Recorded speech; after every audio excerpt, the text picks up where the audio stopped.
Pada kesempatan kali ini saya akan menjelaskan tentang perspektif sejarah 1. Nah, dalam buku Pendekatan Ilmu Sosial dalam Metodologi Sejarah yang ditulis oleh Sartono Kartodirjo, perspektif sejarah ini dibagi menjadi dua, antara lain perspektif sejarah 1 dan perspektif sejarah 2.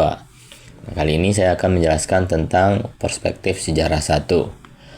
Perspektif sejarah 1 adalah cara memandang sejarah yang berfokus pada peristiwa-peristiwa besar dan tokoh-tokoh penting.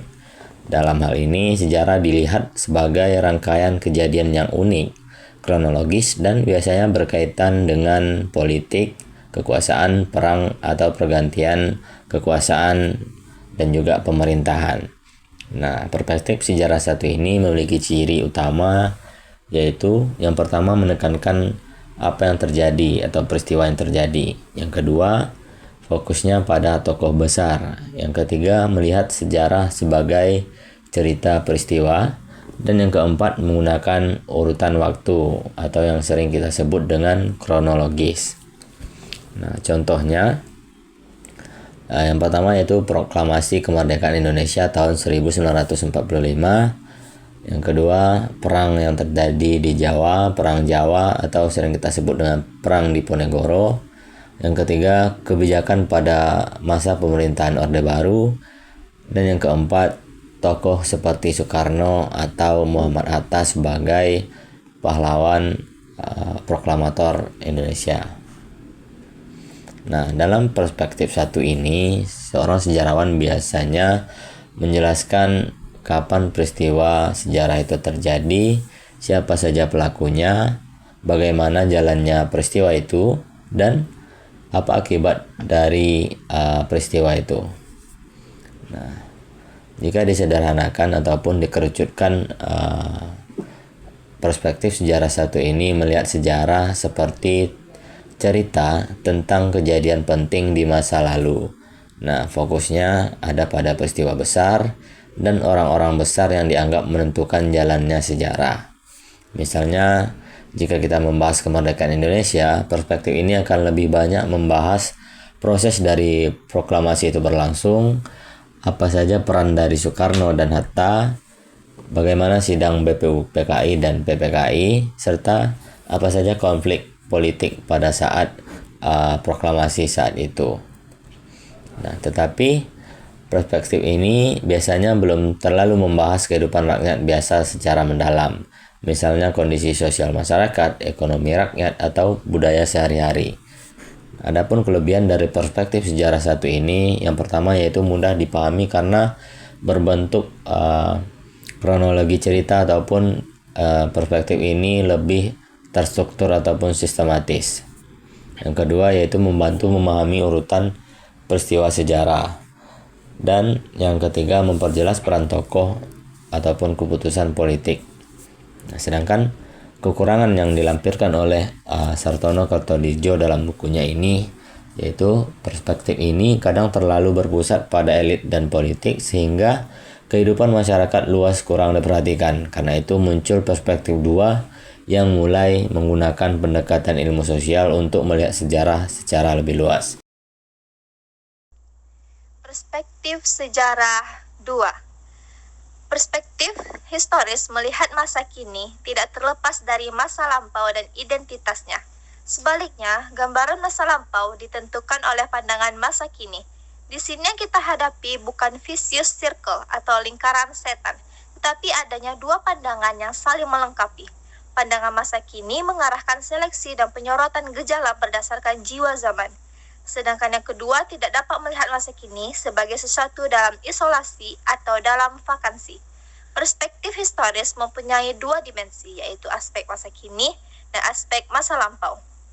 Yang penting dalam pandangan dan cara melihat objek atau gejala itu ialah bahwa setiap objek selalu mempunyai masa lampau dan perkembangannya.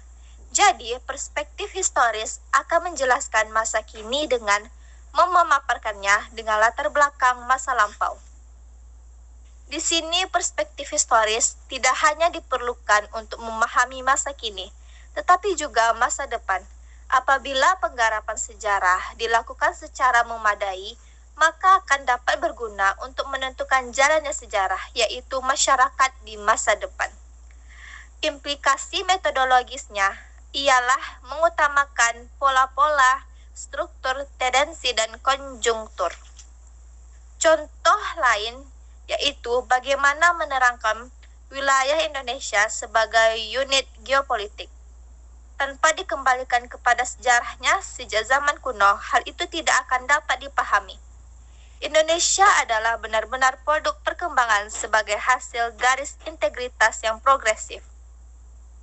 Adapun salah satu prinsip integritasnya ialah navigasi dan perdagangan berdasarkan sistem angin, yaitu musim barat dan timur. Jalur Malaka, Maluku menjadi jalur raya maritim. Negara-negara di sekelilingnya berkembang, pasang dan surut, tetapi kesemuanya menambah peningkatan integritas.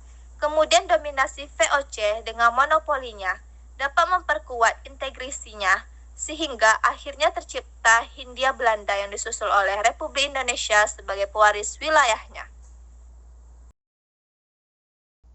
Selanjutnya itu menjelaskan tentang sejarah konvensional. Sejarah konvensional dapat dimengerti sepenuhnya bahwa peristiwa-peristiwa seperti perang, diplomasi, dan kegiatan politik lainnya mempengaruhi jalannya sejarah. Selanjutnya, tidak dapat disangkal bahwa kehidupan politik mendominasi kehidupan bangsa-bangsa pada umumnya. Maka perubahan-perubahan besar lazimnya disebabkan oleh peristiwa politik, pasang surutnya kerajaan, jatuh bangunnya dinasti, perkembangan atau kemerosotan peradaban, kesemuanya terjadi karena pengaruh kejadian-kejadian politik pada umumnya, khususnya perang. Tidak mengherankan apabila sejarah politik dan sejarah perang sangat menonjol dalam historiografi. Tradisi penulisan sejarah selama berabad-abad menunjukkan kecenderungan itu. Karya sejarah lazimnya menonjolkan proses dan tokoh politik serta mengungkapkannya sebagai tulisan deskriptif naratif. Bagaimana peristiwa-peristiwa itu terjadi? Telah diuraikan dalam sejarah konvensional bahwa sejarah politik itu sangat dominan dalam historiografi barat, sehingga timbul tradisi kuat dengan akibat bahwa sejarah konvensional lazimnya merupakan sejarah politik. Ciri yang menonjol dari sejarah konvensional itu ialah deskriptif naratif. Lebih-lebih sejarah makro yang mencakup proses di tingkat nasional atau unit politik besar lainnya. Proses politik diungkapkan menurut satu dimensi, ialah dimensi politik saja. Penggambaran secara unidimensional rasanya menunjukkan wajah datar, kurang memperlihatkan relief.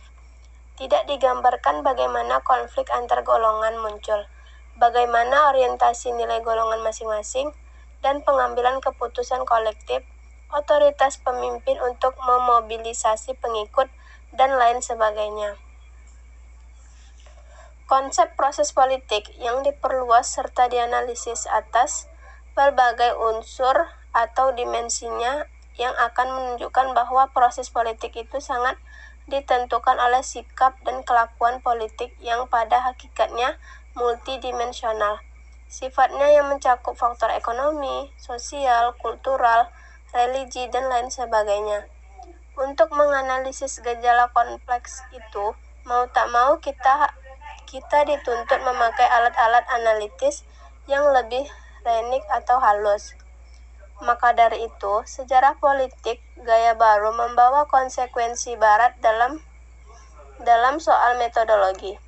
Hasil yang diharapkan akan memberi pengungkapan gambaran yang lebih bulat dan relief yang ada di dalam satu pihak. Di pihak lain memberi eksplanasi yang lebih mendalam.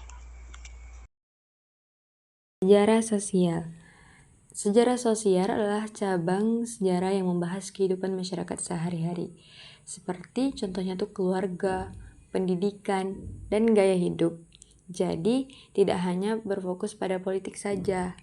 Ruang lingkupnya tuh sangat luas, karena hampir semua aspek kehidupan memiliki dimensi sosial. Nah, dalam perkembangannya, sejarah sosial juga membahas perubahan sosial, konflik, serta gerakan sosial seperti gerakan buruh dan nasionalisme. Nah, dalam kajiannya, sejarah sosial ini dilihat dari dua sisi, yaitu proses yang bersifat dinamis, dan struktur yang merupakan hasil dari proses tersebut.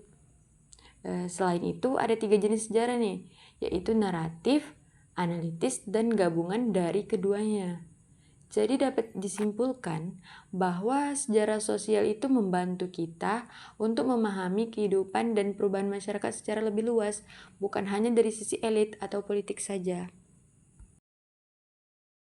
Di sini saya akan menjelaskan materi rekonstruksi sejarah. Nah, jadi guys, rekonstruksi sejarah ini ada 3 macam guys, di mana ada sejarah sebagai sains, sejarah sebagai seni, dan sejarah sebagai rekayasa otak. Nah, kita masuk dulu kepada penjelasan apa itu rekonstruksi sejarah.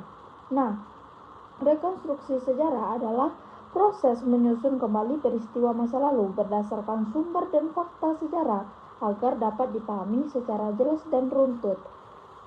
Nah, dari sini kita masuk langsung kepada sejarah sebagai sistem. Nah, maksud sejarah sebagai sistem di sini adalah sejarah dipahami sebagai rangkaian peristiwa yang saling berhubungan dan memiliki hubungan sebab akibat. Setiap peristiwa tidak berdiri sendiri, melainkan berkaitan dengan kondisi politik, ekonomi, sosial, maupun budaya pada zamannya. Nah, yang kedua, sejarah sebagai unit. Artinya, setiap peristiwa sejarah memiliki unsur-unsur yang membentuk satu kesatuan. Dalam mempelajari sejarah di sini, nah, kita diperlukan pemahaman yang terhadap tokoh, baik terhadap tokoh, waktu, dan juga tempatnya guys, serta latar belakang peristiwa agar dapat melihat sejarah secara utuh dan tidak terpisah-pisah begitu. Nah, yang terakhir, sejarah nasional sebagai unit, yaitu sejarah bangsa disusun menjadi satu kesatuan cerita nasional yang dimana mencerminkan perjalanan suatu negara guys. Nah, hal ini tuh penting untuk membangun identitas nasional, rasa persatuan juga, serta menumbuhkan semangat nasionalisme dalam masyarakat gitu. Nah, kesimpulannya, dengan demikian rekonstruksi sejarah ini memiliki peranan yang sangat penting dalam membantu masyarakat memahami masa lalu secara kritis dan juga sistematis. Nah, melalui rekonstruksi inilah kita dapat mengambil nilai bahwa pelajaran dari peristiwa masa lalu untuk dijadikan pedoman dalam kehidupan masa kini maupun masa depan kita begitu.